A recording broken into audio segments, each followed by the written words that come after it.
Well, the way I done it was just got a demo tape together basically and took it to Nick at XL and had a little interview with him, played him through, a few tracks, and he liked what we were doing, so he just went ahead with it really, In 1995, the Prodigy headlined the second stage at Glastonbury, Britain's biggest rock festival.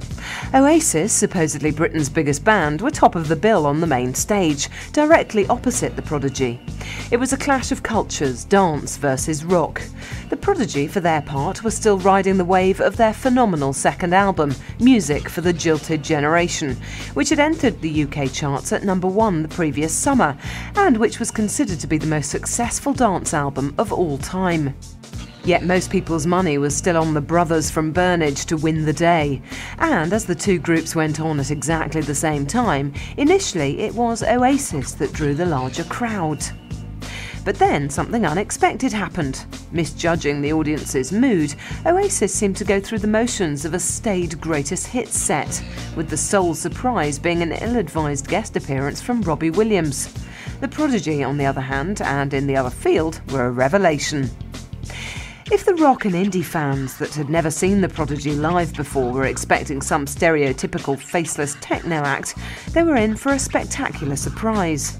As searchlights strafed the horizon and discordant samples rang out into the night, the tension built up to breaking point. Then suddenly an explosion of deafening breakbeat swarmed out of the speakers, and blinding lights illuminated the wiry black frame of MC Maxim Reality, staring out at the field with manically coloured contact lenses, vibing up the crowd as Keith Flint makes his entrance in a giant transparent plastic ball, an insane punk harlequin wheeling crazily back and forth across the stage, while his fellow dancer Leroy Thornhill hurls himself against the globe, trying to break in.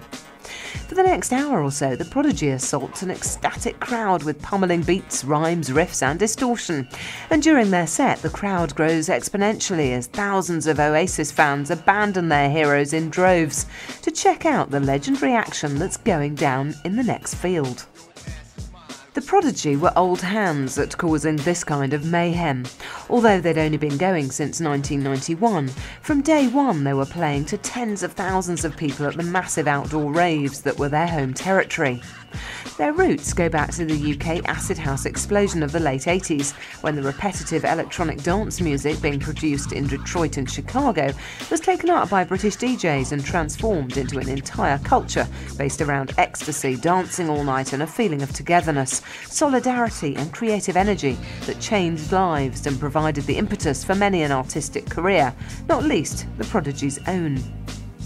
For 3/4 of the band, the moment of revelation occurred in the summer of 1989 at a rave in Rain, Essex, at a venue known as The Barn. Although musical composer Liam Howlett and his two future on-stage dancers, Keith Flint and Leroy Thornhill, didn't yet know each other, they were all experiencing their first raves and their first ease. That one night would turn them all onto a new style of music and a new way of living that would transform their existences forever. A disillusioned hip-hop fan, Liam soon began DJing after the clubs and parties, playing breakbeat tunes and 70s funk out of the back of a van as the sun came up, and 100 or so ravers continued to dance on the Essex beaches. It was at one of these sessions that Liam was approached by a short guy with long blonde hair wearing combat trousers and a distinctive sheepskin coat. Liam recognised him from the raves, where he was usually to be seen dancing madly in the company of a tall, skinny black dude who did the most amazing northern soul moves adapted to the pounding techno groove. He and Liam had never spoken before, but that night they hit it off and the guy in the sheepskin coat asked Liam to do a mixtape for him. Liam agreed, but put some of his own home-recorded tunes on the tape's B-side, which he labelled Prodigy after the Moog Prodigy keyboard they were recorded on. The guy in the sheepskin loved them and returned the next week, exploding with enthusiasm, determined that Liam should be playing his music live with him and his mate up on stage as dancers. This blonde nutter was, of course, Keith Flint. His black dancing partner was Leroy Thornhill. It was the beginning of a beautiful friendship.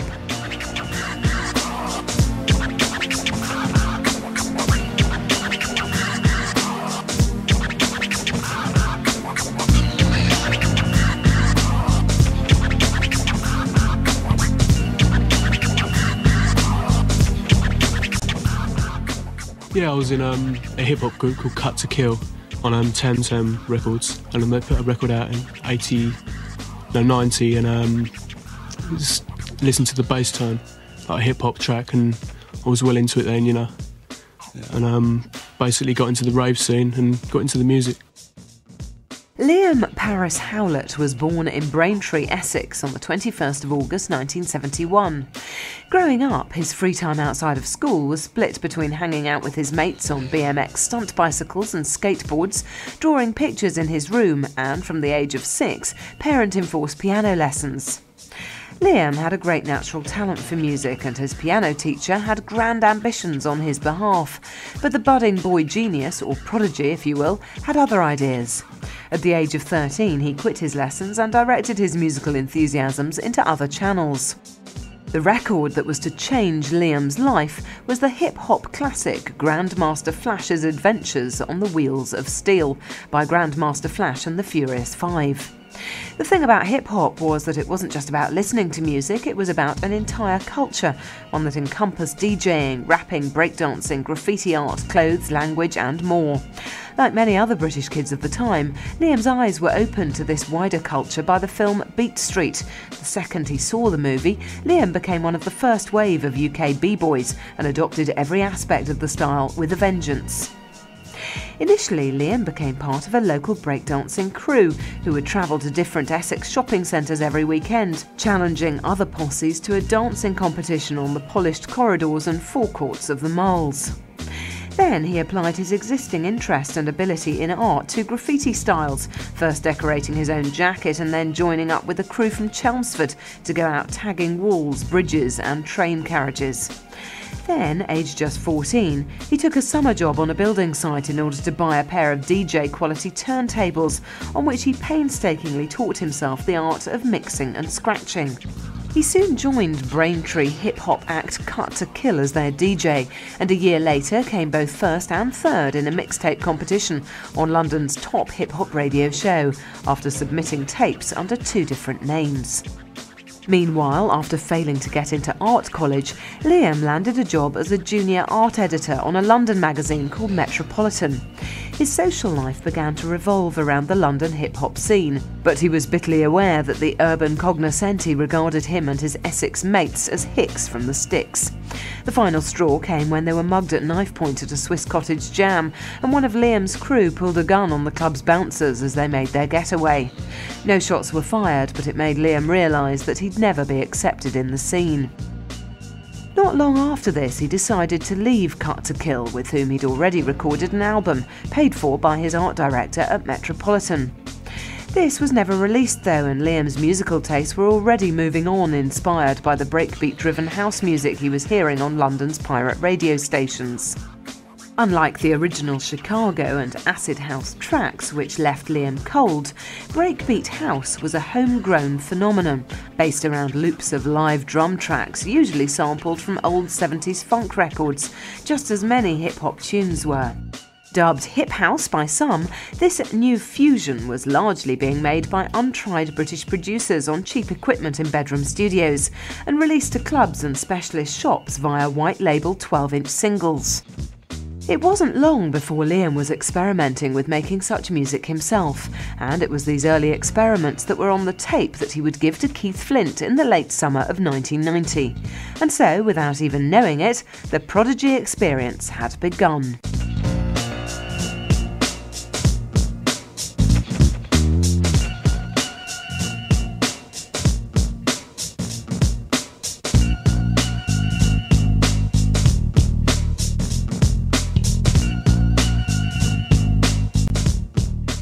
Just basically, I'm the man who does the music, and when we go out playing live, we've got 2 dancers, Keith and Leroy, and an MC, Keaty. Fellow Essex boys Keith and Leroy hailed from Chelmsford and Barking respectively, and were both over 2 years older than Liam. Keith had been a typical Essex casual until at 17 he acquired an older stepbrother called Gary, who introduced him to a wider world of ideas and possibilities, the most immediate of which were smoking dope, riding motorcycles and attending rock festivals. This led to Keith spending 8 months backpacking around Europe, the Middle East and North Africa. Returning in 1989, he moved into a large shared house with a group of friends who introduced him to the rave scene. A natural-born thrill-seeker with a notoriously short attention span who constantly craved new experiences and information, Keith was instantly hooked. Leroy Thornhill, meanwhile, had gone from being a 10-year-old punk to a teenage body popper, immersing himself in first electro, then hip-hop and then funk and rare groove, particularly the moves and music of his all-time hero James Brown. He couldn't get into house music or techno at all, however, until at an Essex rave that his mates had persuaded him to attend, he took ecstasy for the first time. Suddenly it all made sense and he found the funk he needed in this seemingly cold and machine-made music.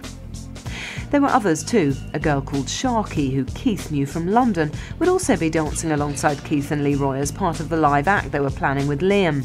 And a geezer called Ziggy appointed himself the band's manager, securing them their first bookings and putting them in touch with a potential MC based up in Peterborough who went under the name of Maxim Reality. Born Keith Palmer in 1967, Maxim was a reggae MC who also had a taste for classic funk, soul and rare groove.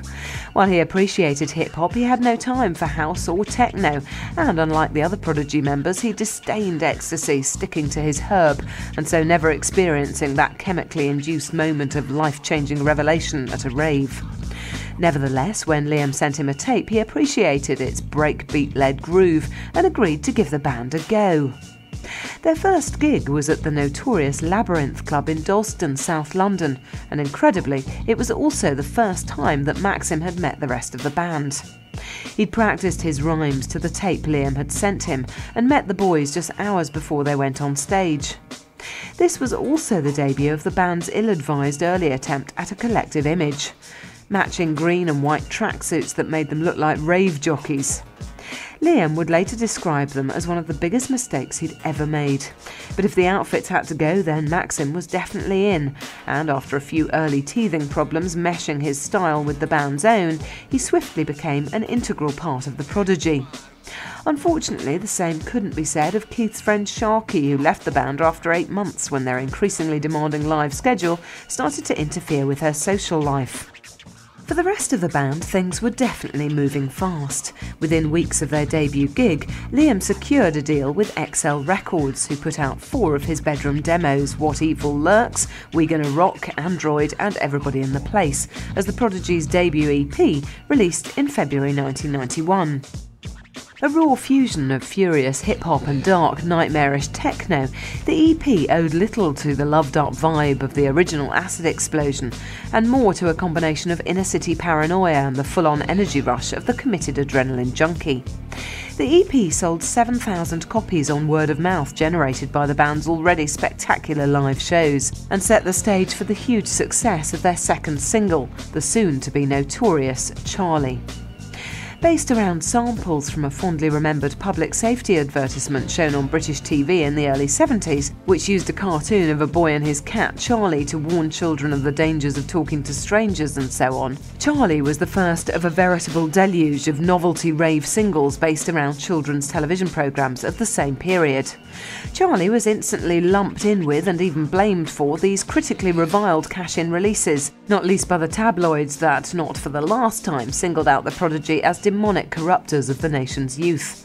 Yet not only was Charlie free from the blatant drug references made by the other Toy Town techno or kiddie rave records, it was also a hardcore cutting-edge breakbeat tune that manipulated and chopped up the beat in a way that preempted the jungle explosion of a few years later. It just happened to have a few Cartoon Cat samples over the top of it as a hook. On the underground scene, DJs much preferred the EP's flip side, Your Love, which combined rough beats with irresistible piano vamps. But it was Charlie that, to everyone's astonishment, propelled the record to number 3 in the UK singles charts, and which could have got it to number 1 had the band not steadfastly refused to appear on Top of the Pops. And it was Charlie that prompted Mixmag to put the band on the cover with a photo of Liam holding a gun to his head above the strapline, Did Charlie Kill Rave? The article was a stitch-up, no doubt about it. Even the photo was something Liam had only agreed to after the photographer assured him it was just for his personal archives, not for publication. Liam may have said that if Charlie had killed Rave, then he was glad, because as far as he was concerned, the scene had reached a dead end. But he objected to the portrayal of the Prodigy as cynical one-hit wonders just out to make a fast buck. The article had more to do with Mixmag's agenda of pushing the progressive house genre, an elitist call for a return to proper techno. There was the implication that it had to be kept out of the dirty hands of the masses, for fear that they should be seen having far too good a time getting all sweaty and, God forbid, actually dancing to it. The Prodigy were the techno snob's worst fears, a band who were both populist and cutting edge, who could genuinely be progressive while not forgetting that the most important function of dance music is to move your body and to get the adrenaline pumping. Already causing trouble and upsetting the authorities while delighting millions of turned-on kids, the Prodigy had arrived.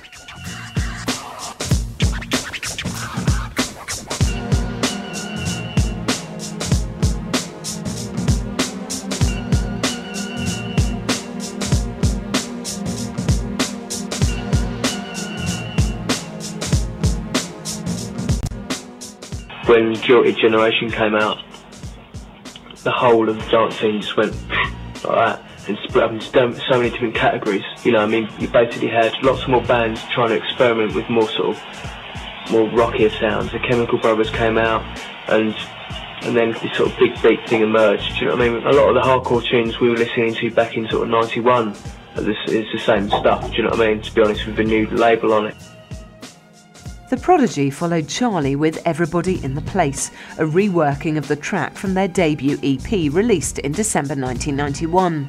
The single went straight into the charts at number 2, despite the pre-Christmas competition, and was only kept off the top spot by Queen's Bohemian Rhapsody, re-released following the death of singer Freddie Mercury. Meanwhile, Liam spent most of 1992 working on the band's debut album Experience, which was released in November of that year. Originally planned as a Pink Floyd-style concept LP about the actual experiences that make up the rave lifestyle, Experience itself turned out to be a looser affair, but one that nevertheless captured the state of the rave nation throughout 1991 and 92, a grainy Polaroid snapshot of what it meant to be young and up for it in the south of England during those years. The album opens with Jericho as trumpets blare and the loud stuttering beat kicks in, soon to be joined by an old-school electro keyboard riff. In the Bible, the walls of Jericho were brought down by the sound of mass trumpets, the ramparts and defences of a city-state literally destroyed by the power of music. It's a neat statement of intent as the band open their debut album, as well as an oblique reference to the power of the underground and of a musical subculture that was increasingly seen as a threat to the conservative mainstream way of life. A speeded-up vocal then counts us into Music Reach with a sampled diva weaving in and out of the electro-style keyboards. Wind It Up is based around a looped piano line, cut-up synths and a reggae vocal over the customary hardcore rhythm, the music constantly pausing and accelerating like a roller coaster ride. A remixed Your Love is followed by Hyperspeed G-Force Part 2, before the familiar wailing meows of a certain cartoon cat introduced Charlie Trip Into drum and bass version, incidentally recorded a good 2 years before the phrase drum and bass entered into popular media usage. Here, the cartoon samples are reduced to a barely noticeable presence, while the beats are beefed up and take centre stage in a hard and dark version explicitly designed for the jungle massive. Out of Space, meanwhile, relies on the tension between the accelerated beats of the verse, garnished only by a speeded-up voice promising to take your brain to another dimension, and the gentle, skanking rhythm and daffy boing sound of the chorus, a sample from Max Romeo's reggae classic Chase the Devil. Everybody in the Place is next, followed by Weather Report, probably the album's finest moment. Opening with a sample of TV weatherman Michael Fish, the track opens up into an oceanic wash of ambient synthesizers, an idyllic calm before the percussive rainstorm of beats begin to hail down, complete with added thunderstorm effects.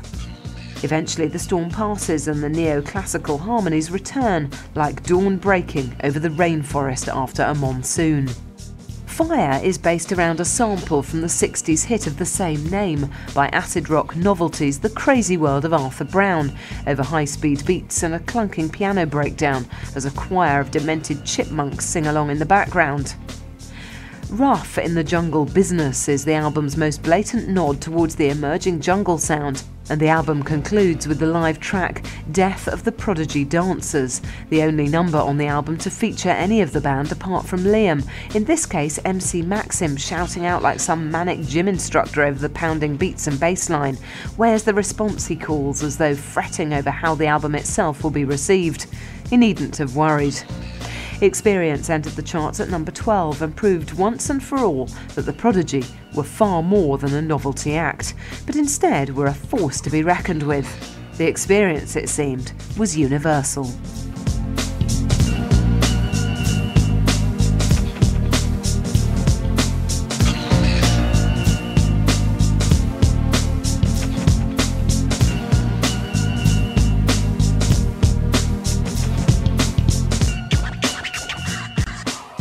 Label us a techno act in '91.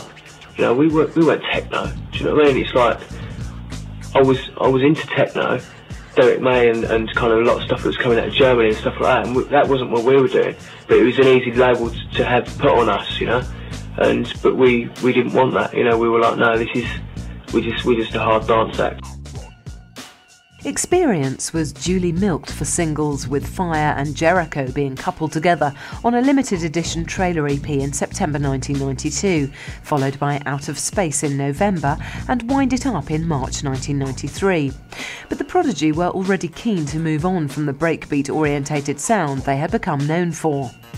The first new Prodigy material to emerge was on 2 white-label 12-inchers that found their way into specialist shops and DJ boxes in the summer of 1993.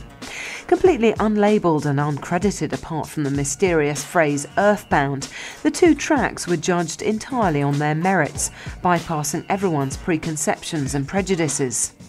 The DJs and dance cognoscenti loved the tracks, and the buzz for Earthbound Parts 1 and 2 spread to the dance magazines that had previously been so snotty about the Prodigy.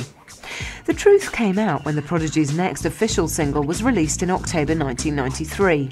One Love was a finished version of one of the Earthbound tracks, a hard house number with a moody, almost Arabic-sounding refrain that reached number 8 on the UK charts.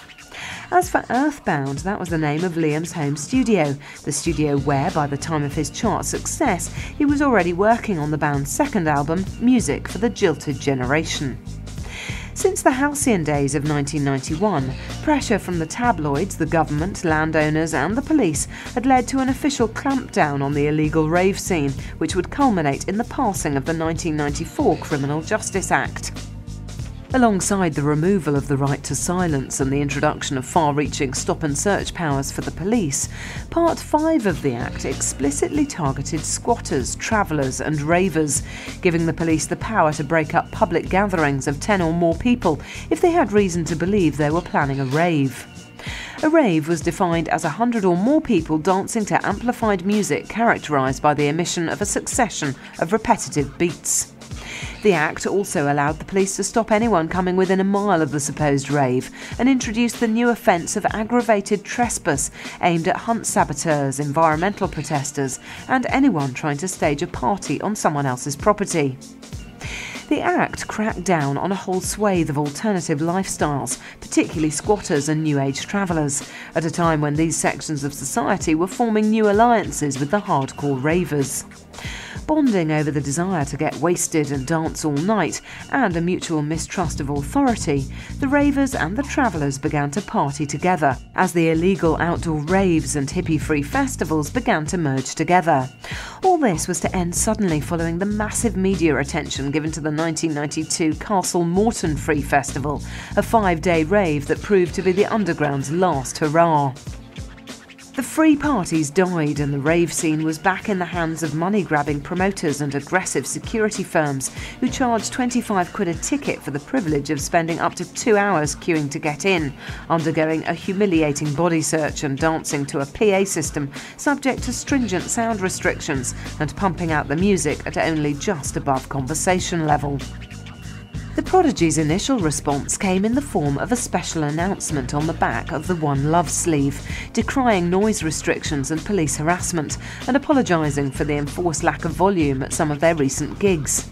Yet Liam was intensely wary of the Prodigy being branded a political band, claiming he had no desire to be labelled a spokesman on behalf of eco-warriors, travellers, squatters and the like. All he cared about was being able to rock the house, and he even insisted that he agreed with the Criminal Justice Act in principle. He just didn't like the bits that interfered with his life.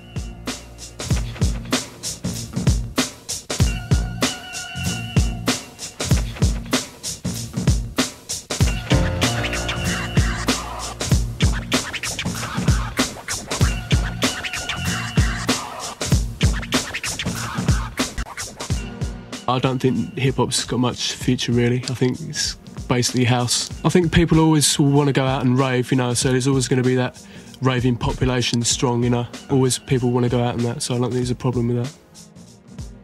If Experience was a document of the hardcore rave scene from 1991 to 92, then Music for the Jilted Generation was about what happened next. The Jilted Generation were all the kids who thought they'd found something to believe in, only to have the dream turn sour. Police and government harassment were only a part of it. There was also the universal drug come-down, or worse, the escalation into abuse and addiction as the drugs themselves turned nasty. The spirit of togetherness and camaraderie had dissolved and been replaced by tension and fear, and a sense that you were being ripped off. Ever get the feeling you've been cheated? Johnny Rotten once sneered as the Sex Pistols self-destructed on stage at their final gig at San Francisco's Winterland Ballroom.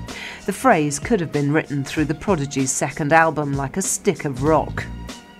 The ominous intro samples David Cronenberg's film of William Burroughs' legendary and controversial Beat Generation novel Naked Lunch. An old manual typewriter clatters away over droning, down-tuned synths before a voice declares, "I've decided to take my work back underground to stop it falling into the wrong hands." As a statement on Liam's ambivalent feelings towards fame and the lack of respect it engenders, the phrase is succinct and to the point, perfectly setting the scene for Break and Enter. A sinister, remorseless groove moves along at the hip-hop pace over sounds of breaking glass, a distorted female vocal, and a Gary Newman-like synth line. This lore is a collaboration with indie rock scruffs turned hip house hybrid merchants Pop Will Eat Itself. A chunky, juddering guitar riff faces up to a kickboxing beat before Pop Will Eat Itself singer Clint sneers "fuck 'em and their law" in his distinctive nasal Brummy accent. Full Throttle ups the pace, yet the beat remains steady and hypnotic, like one of those films of a steam train making the journey from London to Edinburgh, speeded up to last mere minutes. Towns, bridges, landscapes all go flashing by at regular intervals as viewers and passengers alike remain locked into their own peculiar form of tunnel vision. A squelching 303 cruising synths, twinkling piano and fragmented laughter add to the sensation of dreamlike cinematic motion through a plethora of different panoramas.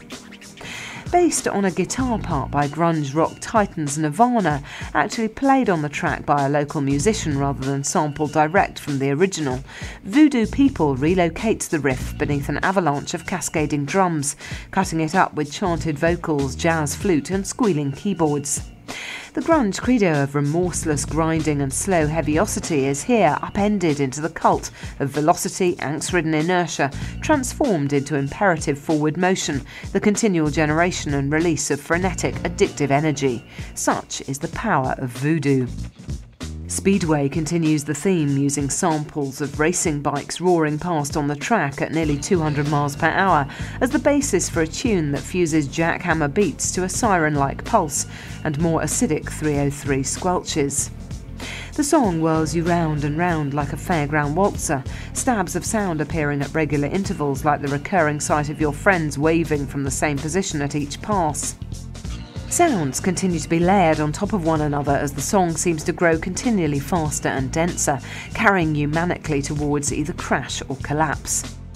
The heat, the energy, initially seems like coming around in a hospital bed with only dim memories of the head-on collision that must have brought you there.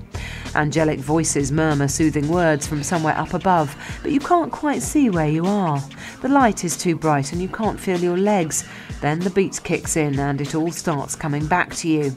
And then you know you've got the poison as the slow, insidious track of the same name winds its way around your system, and Maxim Reality makes his vocal debut in the studio. Over a seismic quake of sinister bass and beats, he revels in the duality of addiction. Be it to drugs, music, or whatever, the rhythm is both poison and remedy, cause and effect, the disease you crave and the only cure for what ails you. No Good, Start the Dance was in contrast to Poison, the Prodigy's most upbeat poppy track to date, with a disco and radio-friendly female vocal line and propulsive tempo that was the opposite of the aggressive rock-influenced direction of the rest of the album. Released as the LP's first single in May 1994, this hedonistic house anthem was a complete red herring when it came to previewing the forthcoming collection. It's followed by a remix of One Love before the album's closing trilogy of tracks collectively labelled The Narcotic Suite. The John Barry-influenced 3 Kilos could have been the soundtrack to some imaginary film noir, while Skylined was powerful, uplifting techno. And after the score and the hit came the come down in the form of Claustrophobic Sting, a dark downbeat ending to the album, which captured the feeling of walls closing in, stale air, nausea and oppression that ran like a continuous subliminal fault line through the violent escapism of the rest of the album. Even with points deducted for its dreadful sleeve art, music for the Jilted Generation remains a classic album, light years ahead of its predecessor. Taking in a much wider range of influences from hip-hop to heavy metal to film soundtracks, jazz and beyond, the original album was actually too long to fit onto a single CD, forcing Liam to drop one track, We Rhythm, entirely, and severely edit 2 others, The Heat, The Energy and One Love. All agreed, however, that the final version was the superior one, a cohesive statement that encompassed an impressive variety of styles and tempos. The Prodigy had come of age.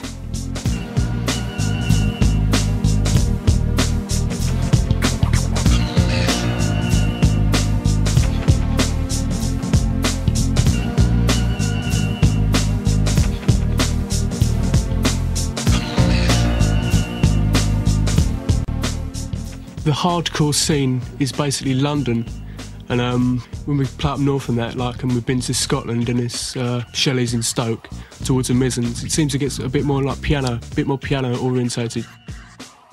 It was Voodoo People that really launched the Prodigy into the public consciousness as, to all intents and purposes, a rock band. Released as a single in 1994, the track was Liam's first attempt to do something for himself, expressing both his creativity and his frustration at the limitations of the club scene. It was the first Prodigy track that wasn't specifically designed to meet the needs of the dance floor. In March 1995, Poison followed Voodoo People into the charts, and that summer the band headlined at Tribal Gathering, Glastonbury and Tea in the Park, before a homecoming show at the Island Club in Ilford, Essex. It was at this gig that Keith unveiled his soon-to-be famous new hairstyle, shaven-headed apart from 2 multicoloured tufts of hair at either side, spiked up into devil horns. And it was at the Ilford Island that the band premiered their forthcoming single, a brooding, punishing breakbeat inferno strafed by distorted guitars and featuring Keith's vocal debut. "I'm the Firestarter, the twisted Firestarter," he sang, a line that was soon to go down in music history. Firestarter was released as a single in February 1996, accompanied by an equally incendiary and menacing video. It was the screening of this short black and white film, featuring nothing more outrageous than Keith singing straight to camera in a disused railway tunnel, that caused the tabloids to react to the band in a way they hadn't since the days of Charlie. Ban this evil record, they demanded, accusing it of encouraging everything from arson to Satanism. Yet for Keith, the lyric was intensely personal, relating to a sense of frustration that had endured since his childhood. The man who lived for new experiences and sensations nevertheless felt a deep sense of shame and inadequacy, and was unable to ever fully give himself over to the moment or to really express his feelings, leaving him with a bottomless well of tension and pent-up energy that demanded release. Firestarter went straight into the UK charts at #1 and stayed there for 4 weeks. The Prodigy had suddenly ascended into the Premier League of pop and were being hailed in many quarters as the new Sex Pistols, with Keith mistakenly assumed to be the band's lead singer as the 90s answer to Johnny Rotten. His look in the video was taken up as a national archetype, imitated in television soft drinks adverts, newspaper articles, fashion makeover spreads, pubs and clubs across the country, and of course at Prodigy concerts. Fame had other unwanted side effects too, such as a press-stoked feud with drum and bass star Goldie, a war of words based on misquotes and exaggeration that the two stars eventually settled between them. And all the focus on Keith only increased the Prodigy's desire to be seen as a unit, with all 4 band members being present at interviews and in photo shoots. For their live sets, the band had also added guitarist Giz Butt to the lineup, formerly of Peterborough punk outfit English Dogs. His presence upped the ante as the band laid waste to the Essential Festival in Brighton, the Phoenix Festival in Stratford-on-Avon, and supported Oasis at their huge Nebworth Park concert in the summer of 1996. Firestarter couldn't sustain the band forever though, and by the summer the fans and the media alike were clamouring for a follow-up. In July it arrived, Mindfields, a tense downbeat track with a threatening vocal from Maxim. However, before it was officially released, Mindfields was withdrawn as apparently Liam had decided at the last minute that it wasn't strong enough. It was common knowledge that the perfectionist composer was finding it hard to create a whole album's worth of songs that could live up to the expectations that Firestarter had generated. With Mindfields withdrawn, it wasn't until November that an official follow-up was finally released. The brooding, heavily gothic Breathe. An industrial breakbeat monster with a distorted, churning bass line, the song pivots on the vocal interplay between Keith and Maxim. It was the band's darkest moment yet, and proved even more popular than Firestarter, topping charts all across Europe. The Prodigy finished 1996 with a Christmas all-nighter at Brixton Academy, with the stage redecorated as a giant, tastelessly decorated living room. The Prodigy had become part of the fixtures and fittings of British life. All they needed now was a new album.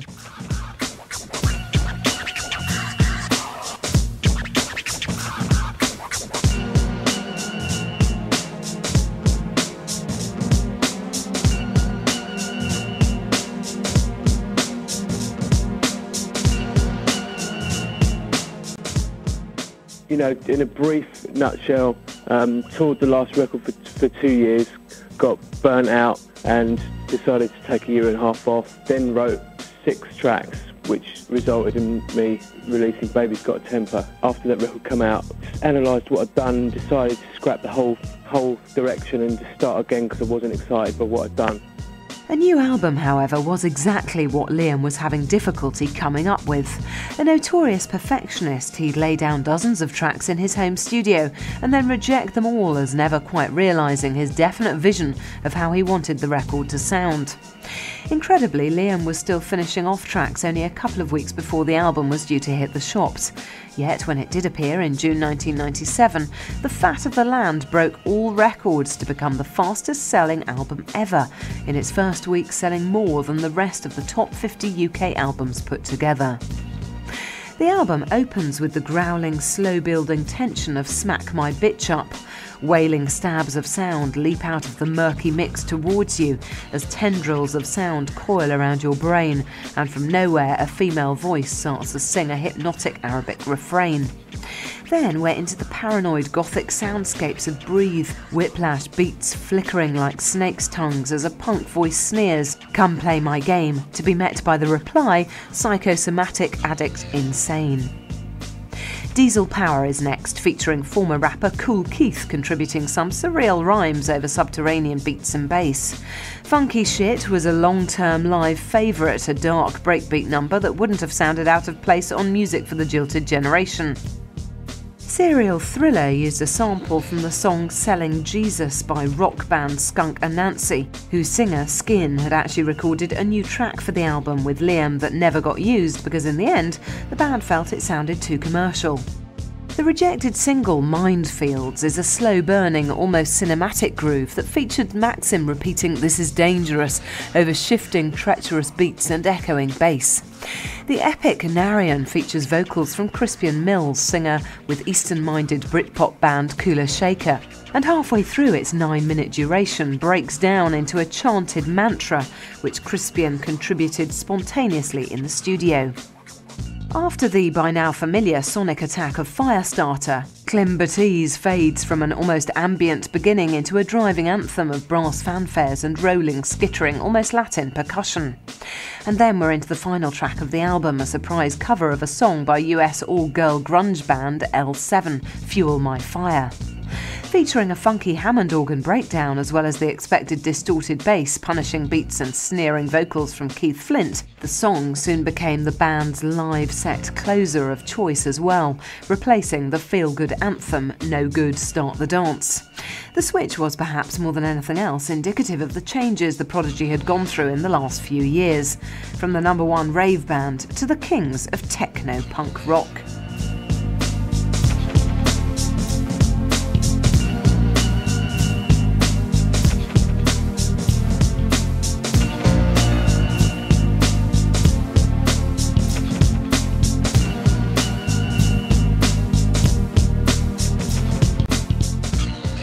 I didn't want the record to be a total collaboration record, because then it would make it too much of a solo album. And the record is still a Prodigy album. I'd say like 70% of this record is traditional Prodigy, rocking instrumentals and that type of thing. And then the rest of the album, the other 30% is like the Liam Howlett side, I guess,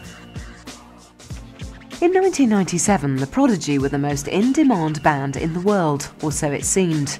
They turned down the opening slot on U2's Pop Mart World Tour, as well as an approach from David Bowie to work on his new LP. They were also beginning to make waves in America, despite having been dropped by their US label Elektra shortly after the release of Experience. The reason was that the American media had woken up to the 90s dance music phenomenon, which they called electronica. The videos for Firestarter and Breathe were now a constant rotation on MTV, with Keith Flint fulfilling a lead singer with attitude role that gave conservative American audiences a way into appreciating the band. Soon enough then, a bidding war ensued among US labels for the Prodigy's signatures, a contest that was eventually won by Madonna's Warner-affiliated label Maverick. Everyone naturally accepted that the Prodigy would drop everything and go over to tour America incessantly until they made it, the time-honoured way for British bands to break through over there. But with their previous experience of apathetic American audiences, they just couldn't be bothered. As if to prove their preconceptions right, Maverick, which had promised them complete artistic control, censored the sleeve art for Fat of the Land on its US release, blanking out the words bitch and shit. Yet despite this, the album topped the American album charts by a considerable margin, going to #1 as it had done in 21 other countries around the world. The Prodigy did tour America in the summer of 1997 as part of the annual Lollapalooza package tour, but it was an odd situation with seated crowds in large arenas waiting to see heavy metal bands like Tool and somewhat unreceptive to the Prodigy vibe. One couple in Kansas even tried to sue Keith after he performed his usual trick of spraying a mouthful of water over the crowd. The Prodigy encountered further controversy when Smack My Bitch Up was released as a single in 1998.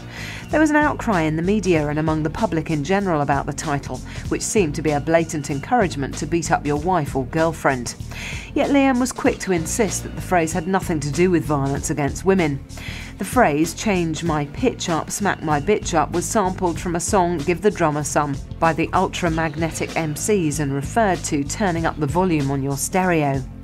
It's a b-boy thing, Liam reiterated, but many refused to let the subject go. These included white rock rap brats turned Buddhist spokesman for the alternative nation, the Beastie Boys, who made a big point of trying to persuade the Prodigy to drop the song when the bands appeared on the same bill at the 1998 Reading Festival. It was a bit rich from the band that used to have near-naked dancing girls in cages at their shows, and the Prodigy stuck to their guns and played the track anyway. Smack My Bitch Up went on to win Best Dance Record at the European Music Awards, and the band seemed to be on a roll. All they needed to do was capitalise on their success. Instead, bar one badly received single and the odd live appearance, they promptly vanished from sight for near enough the next 6 years.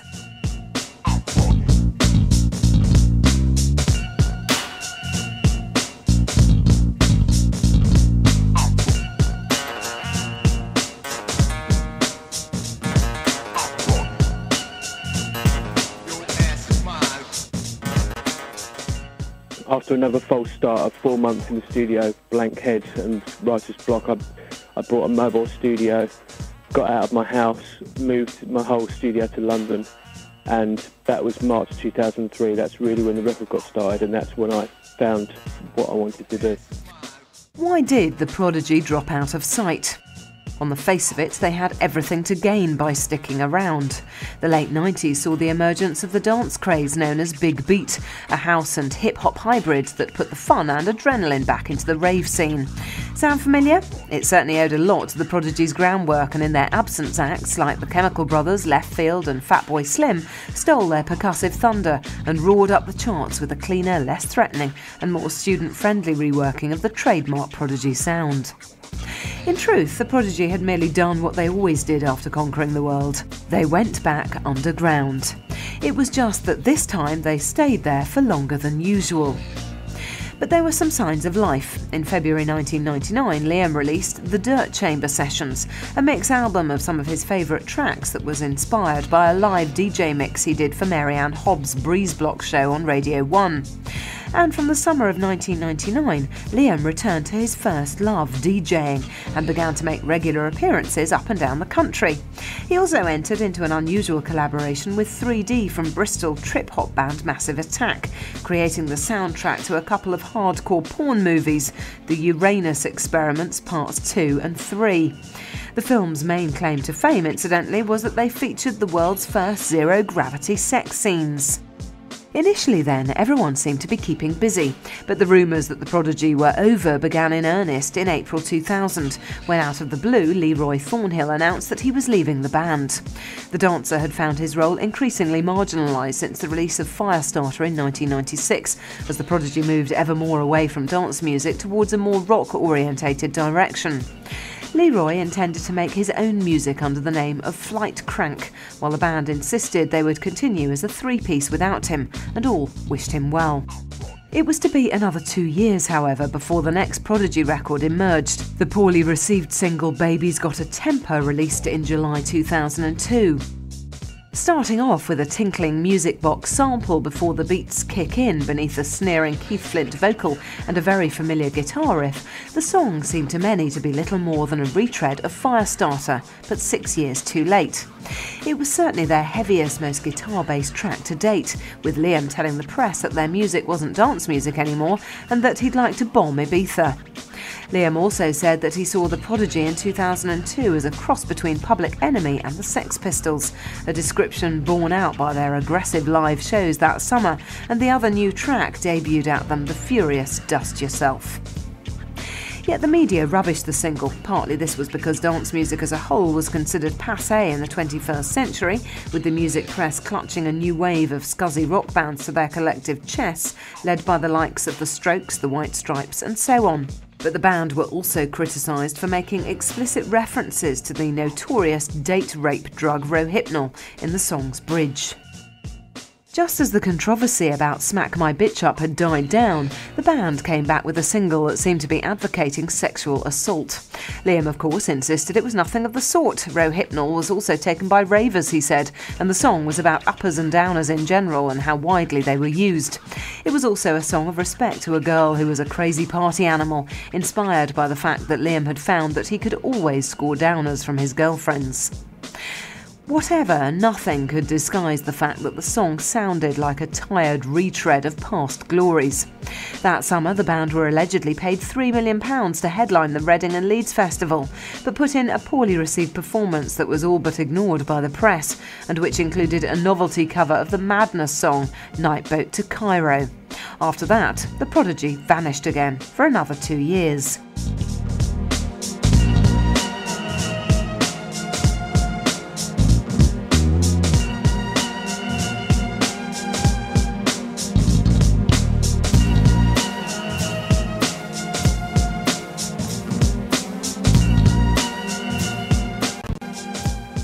My friend phoned me up, he was in LA, and he was like, went to this band in the Viper Rooms, Juliette Lewis and the Licks, and it was actually Juliette Lewis, the actress. You know, you got to check it out. She was mad. She was like, had a voice like Patti Smith, and it was really good. You know, you got to check it out. So I got a CD from her, spoke to her on the phone, really liked her voice. I'm just really excited about doing a collaboration, just kind of catching people off guard and doing something that's unsuspected. Do you know what I mean? At the beginning of 2004, the news emerged that the long-awaited new Prodigy album was finally finished and ready to go. Liam described Always Outnumbered, Never Outgunned as sexier than the fat of the land and more punk in attitude, while emphasising that it marked a return to his hip-hop roots and a forsaking of the rock direction they had previously been headed in. He also claimed that he'd never been happy with Baby's Got a Temper, admitting that he'd slipped into a stale, formulaic way of writing, and that in hindsight it was definitely the last time that they could make a record like that. The bad reaction to the single gave him a big wake-up call, he said, causing him to scrap the 4 or 5 songs he'd already finished for the next album and go right back to the drawing board. Always Outnumbered, Never Outgunned opens with Spitfire, featuring guest vocals from Hollywood actress Juliette Lewis. A friend of Liam's had seen Juliette playing in Los Angeles with her band The Licks and had said that she had a really powerful voice reminiscent of punk diva Patti Smith, so Liam had begun sending her tapes. The song opens with a breathy Middle Eastern-sounding descending scale before the Led Zeppelin-sized beats kick in beneath the spat-out phrase, "If I was in World War II, they'd call me Spitfire, 'cause you know that I can." Girls is an old-school electro-hip-hop mashup in the Mantronic style, featuring vocals from female London electro-punk outfit The Ping Pong Bitches and an addictive high-pitched keyboard riff. Memphis Bells takes the electro vibe one step further, a stripped-down duet between dirty bass squelches and high-pitched metallic squeals, with distorted half-buried vocals by New York rap queen Princess Superstar. Liam described the tune as like Timbaland on acid. Get Up, Get Off features high-speed rapper Twista letting loose over a punishing 3-note bass riff, while Hot Ride employs live rock guitar and bass over a minimal drum pattern, as Juliette Lewis reappears to sing the hook from the Jimmy Webb Show tune standard Up, Up and Away in My Beautiful Balloon, and a dirty, distorted chorus of Gimme a Ride. It's a bizarre mix, but somehow it works. Wake Up Call is the first of 2 collaborations with rapper Kool Keith. Liam described it as a wake-up call to himself after Baby's Got a Temper, and breathy female backing vocals, a distorted manic flute and an incessant alarm clock ringing all contribute to a feeling of mounting tension and dread. Action Radar is a doomy industrial stomp that resembles a cross between Kraftwerk and Gary Newman, with Paul Jackson of unsigned Essex punk band Dirt Candy screaming over the top. The instrumental Medusa's Path is based on a traditional Iranian folk tune, with a single mystical violin winding hypnotically around dark electro beats and Eastern-sounding synths. Phoenix, meanwhile, is basically a dance-floor-friendly remix of the 1969 psychedelic classic Love Buzz by Dutch band Shocking Blue, with pretty much the whole of the song sampled throughout. All Liam has done is chop it up a little and add beats, even retaining the original vocal, though the song is none the worse for it. Incidentally, Love Buzz was also covered by Nirvana for their debut single in 1989. You'll Be Under My Wheels is the album's second Kool Keith collaboration, a dark and freaky groove, while The Way It Is based around an audacious sample of Michael Jackson's Thriller. The album ends with Shoot Down, a collaboration with Liam's namesake and brother-in-law via the Appleton sisters Liam Gallagher of Oasis. Liam's flesh and blood brother Noel also contributes bass guitar to this belligerent slice of techno garage rock.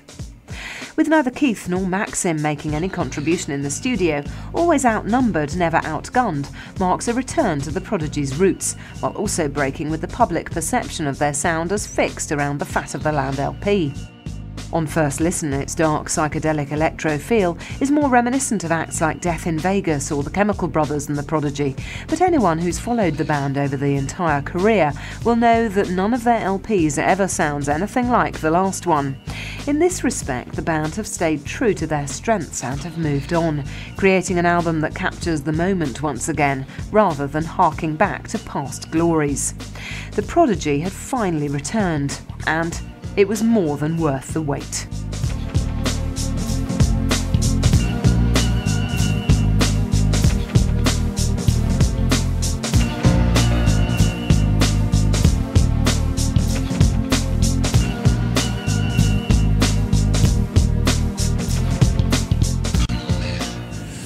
There's no point in saying, yeah, there's going to be another Prodigy album until I'm excited about doing one. Need and a I'm not, springboard, you know, don't you? I'm not, yeah, like Firestarter was a springboard for the whole Fat of the Land album. You know, I need to just find that, you know, those couple of tracks that lead me on to the rest of the album, you know. And I'm just not, I don't want to do another album at the moment. I don't feel like doing one, you know. What then does the future have in store for the Prodigy? Liam claimed that unlike the Fat of the Land, always outnumbered, never outgunned, wasn't written specifically to be played live, but rather was an exercise in using the studio as a creative tool in itself. However, he has also made no secret of the fact that he loves playing live, and so there's no doubt that the Prodigy will once more be laying waste to venues and festivals around the world in the flesh. And despite their absence from the album, Maxim and Keith will still be very much a part of the live setup, along with guitarist Jim Davies returning after a sojourn in Nottingham industrial punk band Pitch Shifter to replace Giz Butt, currently preoccupied with his own group Janus Stark. Both Maxim and Keith continue to pursue their own solo projects as well. Keith's rock band Flint, featuring Prodigy live mainstays Jim Davies and Kieran Pepper, recorded a well-received debut album in 2003, while Maxim has already recorded one album and several singles under his own name, often featuring his Prodigy colleagues, though quite unlike the main band in style. And Liam, as always, is busy in the studio or behind the decks, collaborating with other people, knocking out remixes or simply trying to surprise himself with the maddest sound that he can find. The Prodigy have been written off by the media and the self-styled taste masters of the music scene more times than you can count. They were dubbed one-hit wonders after Charlie and then expected to perish along with the breakbeat rave movement they summed up in Experience. Baby's Got a Temper had them written off as hopelessly outdated and unfashionable in 2002, but they're still here, perhaps because the Prodigy always makes music to please themselves rather than anyone else, and so always stay one step ahead of the trends instead of trying to jump on the bandwagon. Like every artist with longevity, they know how to move on before a particular sound gets stale. The Prodigy are no one's sitting targets. They are tearing up the rulebook and writing it all over again. Come play their game.